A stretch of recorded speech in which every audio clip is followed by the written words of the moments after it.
네, 달달한 10분 전략 세워드리는 시간입니다. 주식명가 MTNW 이달해 어드바이저와 함께합니다. 위원님 안녕하세요.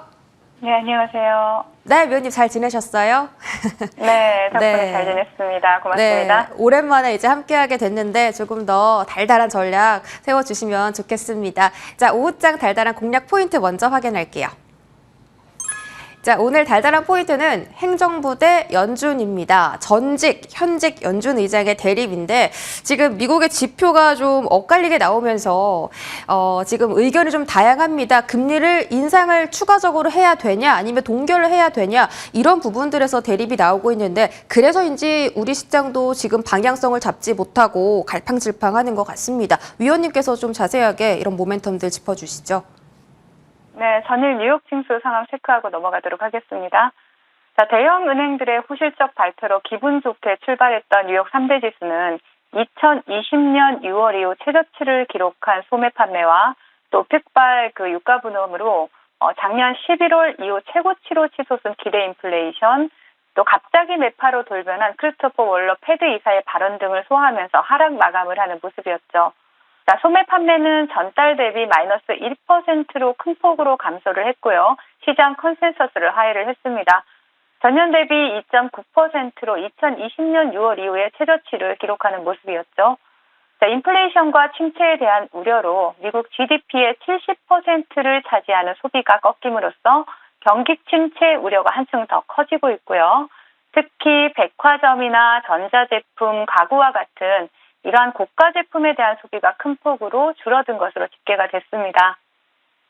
자, 미국의 산업 생산은 전달 대비 0.4%로 3개월 연속 증가 추세에 있지만 제조업 생산은 전달 대비 마이너스 0.5%로 큰 폭으로 감소를 했고요. 자, 오펙 감산에 따른 유가 부담으로 미시간대 1년 기대 인플레이션이 작년 11월 이후 최고치인 4.6%를 기록을 했습니다. 자, 이 와중에 그동안 다소 비둘기적 발언을 이어오던 크리스토퍼 월러 연준 이사가 근원 물가를 보면은 인플레이션 목표에 큰 진전이 없다라면서 금리를 더 올리고 상당 기간 긴축할 필요가 있다라는 이러한 매파적 발언을 쏟아내면서 지수 하락을 부추기기도 했었죠.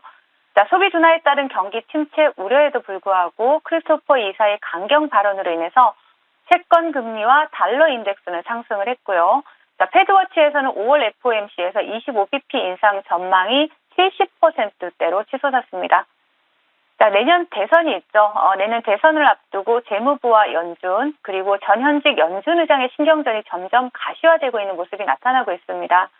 제니 옐런 재무장관은 CNN과의 인터뷰에서 더 이상 금리 인상이 필요 없다라고 말을 하면서 연준을 압박을 했고요. 또 시장과 전문가들은 올해까지는 연준이 굽히지 않을 것이다. 이렇게 예상을 하고 있습니다. 이번 주 줄줄이 예정이 되고 있는 그 연준 위원들의 연설에서 이에 대한 반격이 예상되고 있는 상황입니다. 자, 국내 지수 상황 살펴보겠습니다. 자, 국내 지수는 다소 혼란스러운 상황이죠. 아침부터 양시장 외국인과 기관이 매도 포지션을 잡고 있는 가운데 외국인의 매도 증감에 따라서 출렁이는 모습이 나타나고 있습니다. 자, 두산 에너빌리티, 한전기술과 같은 이런 원전 관련주들과 에코프로비엠, LNF와 같은 일부 2차 전지 관련주에서 외국인들의 매수세가 포착이 되고 있고요. 자, 오늘장 강한 상승 흐름을 나타내고 있는 포스코 그룹주들에 대해서 외국인들의 매도세가 집중되고 있는 모습입니다. 자, 오늘장 테마 동향 살펴보도록 하겠습니다. 자, 포스코 그룹이 철강에서 벗어나서 2차 전지 기대주로 다시 부각이 되고 있습니다. 그러면서 강한 흐름을 나타내고 있는데요. 포스코 스틸리온이 상한가에 안착을 했죠. 차트 보시면 상한가에 안착한 가운데 그 뒤로 포스코 DX, 포스코 엠텍, 포스코 인터내셔널과 같은 포스코 그룹주들이 동반해서 강세 흐름을 나타내고 있는 모습입니다. 자, 포스코 그룹주 이외에 RF세미가 2차 전지 관련 이슈로 상한가에 안착했고요. 그리고 그 뒤를 따라서 동원시스템즈 그리고 EV 첨단 소재, 엔투텍과 같은 관련주들이 그 뒤를 따르고 있는 모습입니다. 자, 그리고 현재 한국전력이 독점하고 있는 송전 시장을 민간에 개방하는 방안을 검토하고 있다라는 소식이 전해지면서 전력설비 관련주들 굉장히 좋은 흐름 나타내고 있죠. 대장인 비트로시스가 상한가에 안착해 있고요. 대룡산업, 이화전기 그리고 대원전선이 테마를 형성하면서 강한 흐름을 나타내고 있습니다. 자, 그리고 AACR 2023 이슈 있죠. 이러한 이슈 또한 지속되고 있는데요. 자, 썬바이오가 상한가에 점상으로 안착한 모습이 나타나고 있고요. 전일 상한가를 기록했던 박셀바이오가 오늘도 두 자릿수 상승 흐름을 기록을 하고 있습니다. 그 외에 우리 기술을 대장으로 한 보성파워텍, 그리고 BHI, 한전기술과 같은 원전 그 관련주들 볼 수가 있겠고요. 그리고 신재생이나 로봇과 같은 다양한 재료를 보유하고 있는 종목이 있죠. 바로 우림 PTS가 강한 흐름을 나타내고 있지만 지금은 윗꼬리를 많이 달려서 한 자릿수 상승세 나타내고 있고요. 강력한 테마를 형성하지 못하고 있는 모습이 나타나고 있죠. 자, 차트는 여기까지 보겠고요. 시장 대응 전략 드리겠습니다. 시장은 아직 끝난 듯 끝나지 않은 이러한 모습들이 2차 전지 섹터에서 아직 이러한 자금들이 머물고 있는 모습이 나타나고 있습니다. 지수는 갈 때 가더라도 기간 조정이나 가격 조정이 언제 나와도 이상하지 않을 위치에서 눈치 보기 흐름이 이어지고 있고요. 그리고 테마 흐름은 2차 전지로 흘러든 자금이 다른 섹터로 확실하게 이동하는 모습이 나타나지 않고 있습니다. 그렇기 때문에 자신 있게 베팅하기는 어려운 상황이다라고 보여지고요. 평생할 주식이라면 사실 이러한 테마주 매매를 단기적으로 한다라고 하면 며칠 쉬어간다고 해서 크게 달라질 건 없다라고 보입니다. 어차피 평생할 주식이기 때문에 그렇죠. 중소형 테마주에 대한 단기 스윙 전략 여전히 유효하지만 계속해서 시장에 참여하고 있으면 객관적으로 시장을 볼 수가 없습니다. 그래서 시장에서 한 발 물러나서 며칠만 더 시장에 대한 유동성, 재평 과정을 좀 지켜보는 것이 좋지 않을까 이렇게 말씀드리겠습니다.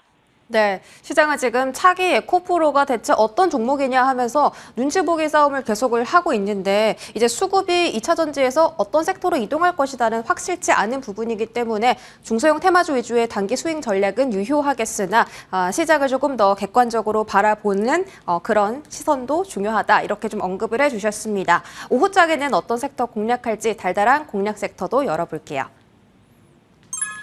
네, 스마트 팩토리 관련주 오늘 가져와 주셨습니다. 스마트 팩토리라 하면 이제 여러 가지 섹터에 묶여 있어서 2차 전지가 될 수도 있고 반도체나 제약이 될 수도 있는데 어떤 테마에 저희가 조금 집중해서 봐야 되는 걸까요? 네, 최근에 현대차 24조 투자 소식을 전해드리면서 현대공업과 같은 이러한 자동차 부품 관련주들이 크게 움직였고 또 기존에 추천드렸던 휴맥스 홀딩스와 같은 전기차 충전 관련주들 또한 좋은 흐름을 보여주었습니다.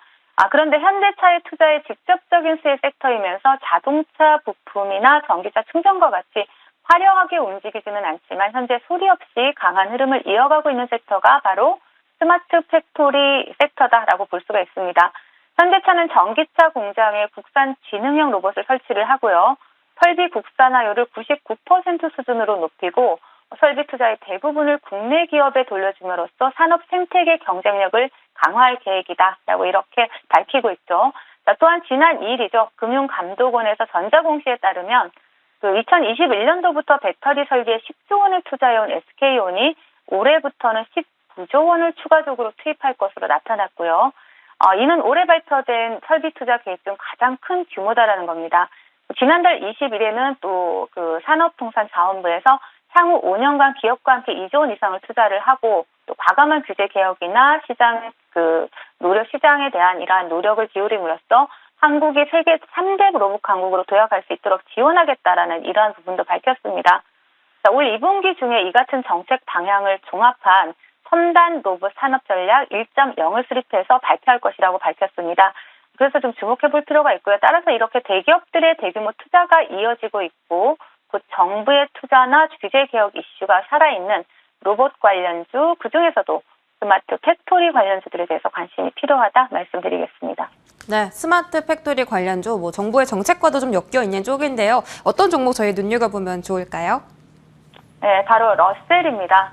러셀은 반도체 증착 장비 리퍼비시 전문 기업인데요.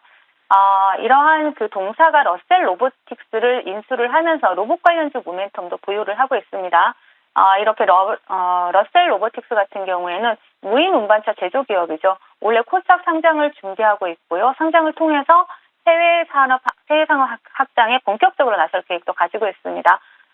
또 제품을 납품하는 기업이 굉장히 대기업들이에요. SK 하이닉스라든지 한국항공우주라든지 현대차와 같은 이러한 대기업 물류 시스템의 제품을 납품하고 있다는 부분도 우리가 주목해 볼 수가 있고요. 또 내일이면 EU의 반도체법 세부안이 확정이 되고 또 지원 범위가 확대될 예정으로 있고 또 수요일이죠. 수요일에는 산업부에서 반도체 디스플레이 소부장 글로벌화 전략을 발표할 예정이기 때문에 이러한 일정 이슈도 한번 함께 보시면 좋을 것 같습니다. 차트 보면서 말씀을 드리도록 할게요. 동종목 같은 경우에는 이제 바닥권에서 굉장히 강한 수급이 들어오면서 단기 박스권 돌파를 시도하고 있는 긍정적인 모습이 보여지고요. 그래서 목표가는 일단 1차적으로 5,000원의 저항권에서 설정해 드리도록 하겠고 손절가는 3,500원 설정해 드리도록 하겠습니다. 네, 오늘의 달달한 종목은 러셀이었습니다. 목표가 5,000원까지 좋은 흐름 기대해 보도록 하겠습니다. AS 받아볼게요. 첫 번째로 AP 위성 한번 받아보겠습니다. 오늘 그 스타링크 모멘텀이 다시 재부각되면서 우주항공주가 전체적으로 좀 좋은 흐름인데 AP 위성은 이제 2월 초반에 말씀 주셨고 정말 큰 수익을 줬다가 이제 지금 살짝 빠지는 듯 하다가 다시 5일선 위로 올라왔거든요. 이 자리에서는 어떻게 대응해야 될까요? 네, 제가 목표가를 처음에 19,000원으로 드렸습니다. 이 자리가 항상 제가 저항이라고 드리는 자리가 목표가이고요. 저항이었던 자리가 다시 지지라인이 되기도 합니다. 자, AP위성 같은 경우 지난 15일에 미국 연방항공청이 스타쉽의 시험 비행을 위한 발사를 승인을 했고 또 이번 스페이스X의 발사로 인해서 민간 우주항공 시장의 글로벌 경쟁이 더욱더 시장에서 부각이 될 수가 있고 또 부추겨질 수가 있다는 부분이죠. 자, 그렇기 때문에 동종목은 지금 눌림 자리가 굉장히 좋기 때문에 다시 한번 매수 관점으로 볼 수 있는 종목이다 말씀을 드리겠습니다. 네, AP위성 재매수 관점으로 말씀 주셨습니다. 자, 두 번째 종목 미래반도체입니다. 이 종목은 저희한테 132%라는 정말 큰 수익을 안겨준 종목입니다. 오늘 이 자리에서 다시 한번 관심 가져보자 전략일까요? 네, 맞습니다. 지금 미래반도체 같은 경우에는 내일 EU의 반도체법 세부안이 확정되고 또 지원 범위가 확정될 예정이고 이러한 부분들을 제가 말씀을 드렸죠. 반도체 관련주도 다시 한번 주목받을 수 있고요. 차트 보시면 지금 3일 연속 저점을 굉장히 아름답게 잡아주고 있습니다. 그래서 지금 저점을 잡아주고 있는 미래 반도체 지금 단기적으로 본다면 지금 이 자리입니다. 26,500원 라인을 이탈하지 않는다라면 동종목 매수 관점으로 보시고 단기적인 수익 구간 노려볼 수 있다 말씀드리겠습니다. 네, 미래반도체 다시 관심 가져보자 전략이십니다. 세 번째로 G2파워 볼게요. 오늘 주도 테마 중에 하나죠. 원전에 좀 묶여있는 종목입니다. G2파워 이미 목표가를 달성을 했습니다. 정말 맥점이 기가 막힌 것 같아요. 4월 3일에 알려주시고 지금 꾸준히 급등세 보여주고 있거든요. 지금 자리 더 가져가는 전략입니까? 네, G2파워는 아직 제대로 된 시세를 주지 않은 종목이죠. 지금 오늘처럼 수익 줄 때는 좀 익절을 하고요. 조정 준다라면 다시 한번 재매수 관점으로 볼 수 있는 종목인데요. 오늘도 전력설비 관련주들이 주목을 받고 있습니다. 한전이 독점하고 있는 송전 시장을 민간에 개방한다는 이슈가 이렇게 G2파워에도 주가에 영향을 미친다라는 것이죠. 그래서 G2파워는 원전 관련주이기도 하고요. 태양광 관련주이기도 하고 또 전력 관련주에도 한 발 걸치고 있는 이러한 모습들이 나타나고 있죠. 그렇기 때문에 G2파워는 조정 준다라면 다시 한번 재매수 관점으로 접근하시면서 다시 수익 노려볼 수 있는 종목이다 말씀드리겠습니다. 네, G2파워 받아봤고요. 다음 마지막으로 코인테크도 보겠습니다. 이 종목은 횡보를 하다가 오늘 또 시원하게 시세가 나와주고 있습니다. 목표가까지 홀딩 해볼까요? 네. 코인테크는 그 2차 전지, 세계 최초로 2차 전지 공정 그 자동화 시스템을 개발한 그러한 기업이죠. 글로벌 셀업체의 자동화 설비를 납품하고 있기도 하고요. 차트 보시면서 말씀드리도록 할게요. 지금 코인테크 같은 경우에는 지금 단기 박스권을 돌파한 이후에 시세를 분출하기 위한 모습이 나타나고 있는 상당히 상승 탄력이 좋아질 수 있는 기대감을 가지게 하는 그런 차트의 흐름을 나타내고 있습니다. 상승 모멘텀 충분하고요. 그리고 바닥권에서 매집 잘 이루어진 만큼 목표가까지 홀딩하시라는 전략 드리겠습니다. 네, 코인테크는 모멘텀이 풍부한 만큼 홀딩 전략 세워주셨습니다. 이렇게 AS 종목들 받아봤고요. 지금까지 MTNW 이달해 어드바이저와 함께했습니다. 위원님 고맙습니다. 네, 감사합니다.